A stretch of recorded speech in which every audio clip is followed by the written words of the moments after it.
Hello students, मैं श्री दीपचंद चौधरी महाविद्यालय ललितपुर से।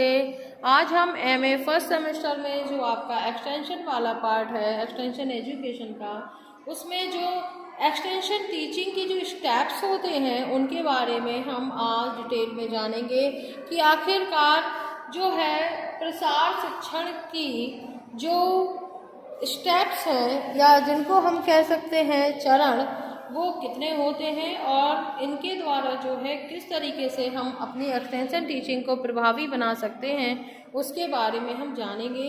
तो एक्सटेंशन टीचिंग का जो पहला स्टेप है वो होता है ध्यान आकर्षण या अटेंशन।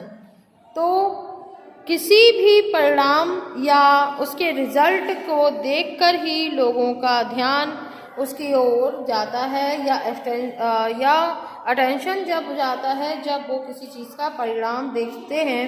जैसे गेहूं के पुष्ट दाने, टमाटर बैगन के बड़े आकार, भुट्टो के लहराते खेत, फलों से लदे पेड़ पौधे, इन सबको देखकर ही किसान उनके प्रति आकर्षित होता है। इसी प्रकार स्वेटर के सुंदर नमूने, नए नए व्यंजन, हस्तकला से सुसज्जित घर महिलाओं को आकर्षित करते हैं। और ग्रामीणों में अभिरुचि और आकांक्षा जगाने की जो पहली सीढ़ी होती है वो अटेंशन होता है।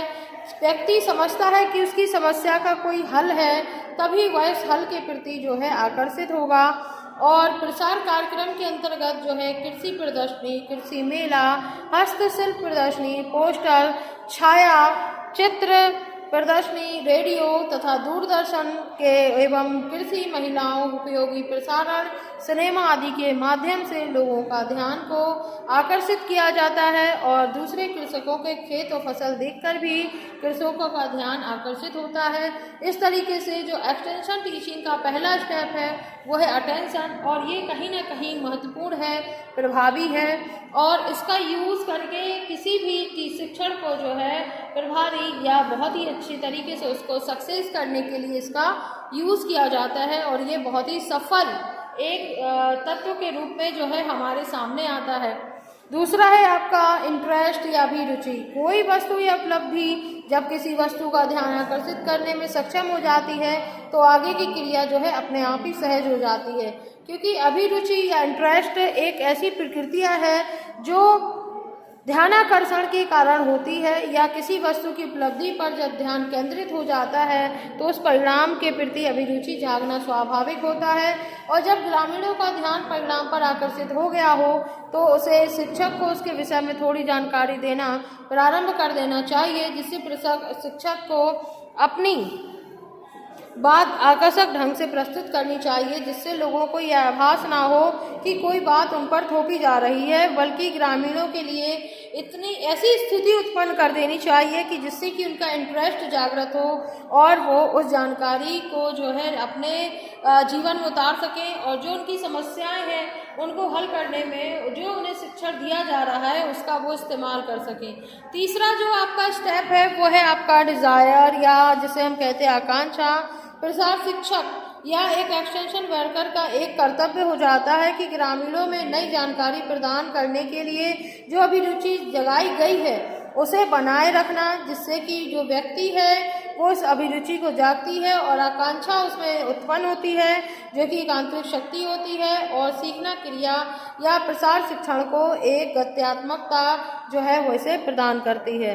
चौथा जो आपका स्टेप होता है वो होता है कन्विकेशन, या फिर जिसे हम कहते हैं विश्वास।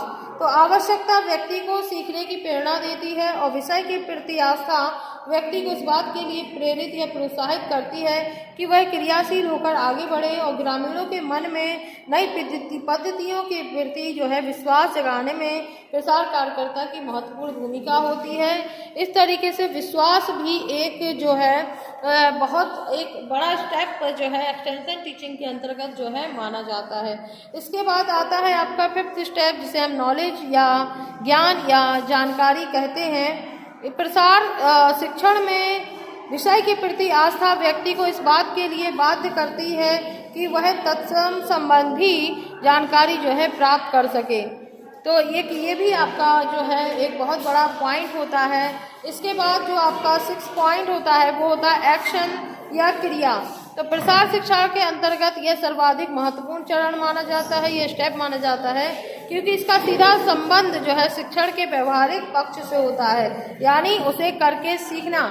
क्योंकि इसमें जो काम सिखाया जाता है, क्योंकि सुनने वाला भूल सकता है इंसान, देखने वाला, लेकिन देख के करने वाला जो सिद्धांत है वो काफ़ी जो है यूज़फुल माना जाता है, और इसमें क्रिया का भी एक महत्वपूर्ण स्टेप जो है इसमें रखा गया है। इसके बाद जो 7th इसका स्टेप है वो है सेटिस्फैक्शन या संतुष्टि। तो सीखने की क्रिया आवश्यकता से ही प्रारंभ होती है और इसके कई प्रेरक व्यक्तियों द्वारा जो है प्रभावित होकर वांछित लक्ष्य तक जो है ये पहुंचती है।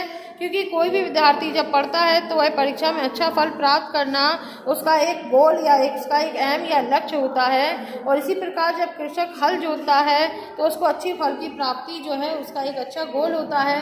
इसीलिए इसमें संतुष्टि बहुत ज़रूरी है, क्योंकि जब समस्या का समाधान के लिए एक्सटेंशन वर्कर का एक उसूल, एक नियम होता है कि जो है उसको सेटिस्फैक्शन मिले, उसको संतुष्टि मिले कि हाँ उसकी समस्या का समाधान जो है हो जाएगा, तभी वो उस शिक्षा का जो है लाभ लेगा या उसके प्रति जो है उसके अंतर जो है आकांक्षा या अभिरुचि या फिर ध्यान आकर्षण उसके अंतर्गत होगा।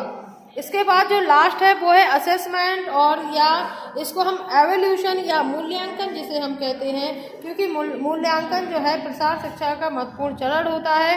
क्योंकि इसी से हमें पता चलता है कि जो है हमने जिस लक्ष्य को हमने बनाया था उसकी प्राप्ति कहाँ तक हुई है और कहाँ जो है असफलता प्राप्त हुई है, कहाँ हम सफल हुए हैं। तो ये एक महत्वपूर्ण स्टेप जो है हो जाता है। इस तरीके से ये जो है एक्सटेंशन टीचिंग के स्टेप्स हैं, जिसमें सबसे पहले आपका attention, interest, desire, conviction and knowledge, और एक्शन, सेटिस्फैक्शन एंड असेसमेंट।